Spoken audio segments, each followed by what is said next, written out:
All right, we're back on this go-kart project. If any of you watched one of my videos from last fall, we picked up this go-kart at an auction, as well as this engine at a different auction.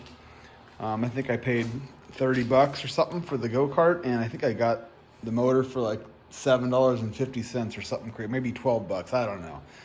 It's been a little bit, but so we're gonna keep moving on this and hopefully get it running and going here in the next couple weeks before spring. Still a little too soon to be working on the truck, so we're gonna tear into this and see if we can get this throttle cable hooked up and get the throttle working, and we'll get the engine going. And I did pick up a chain and a new sprocket. I still need to get this welded on, but I got a bigger sprocket to slow it down with these big tires on here. I just don't want it going too fast.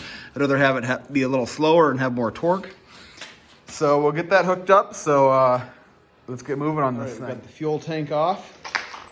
That's sitting on the ground over there.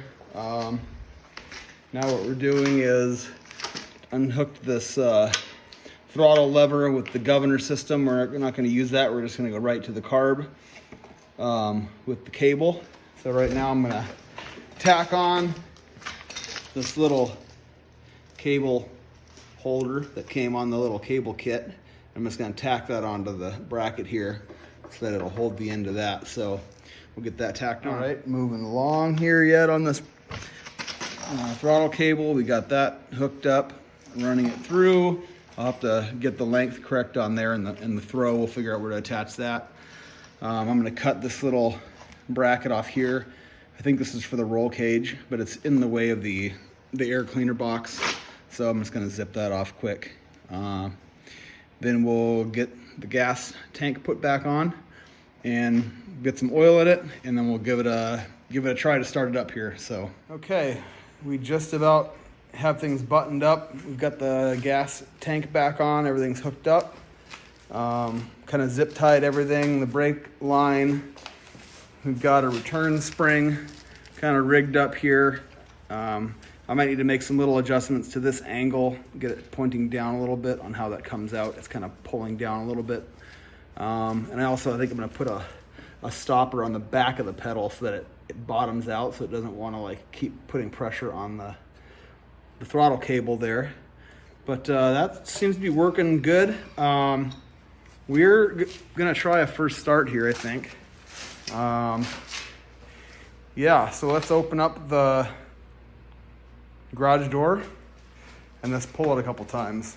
Go ahead and open the garage door, Henry. Let's see what happens. Let me turn the fuel on. Okay. And let's choke it like that, and let's see what happens here. We do not have a chain hooked up on there yet, so let's see what happens.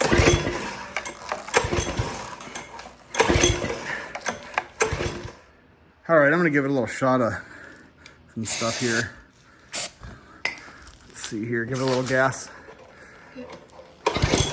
Come on.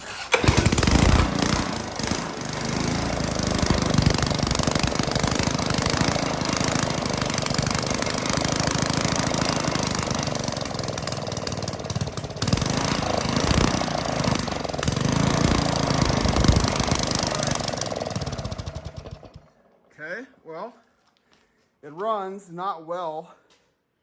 I do think I need to pull the carburetor apart and give it a little clean. I did to give it a shot. I need to adjust the idle, but this thing probably sat for quite a few years, this engine. I really don't know. So we're gonna pull the carburetor off and give it a clean, but for now I'm happy with that. We're still gonna put some bigger tires in the front to kind of level it off a little bit. And I still need to get the chain hooked up. So yeah, that'll be the next step. So hopefully the next video will be the kids taking this for a drive here once the snow melts. But we have a long way to go with that. We have a lot of snow this year, so that's the mailbox post right there. The mailbox, top of the mailbox is flush with the bank of the snow there, so we got a lot of melting to do before we can get to my truck project. As you can see, she's buried in there. So stay tuned for the go-kart, I guess, for now, until we get going on this.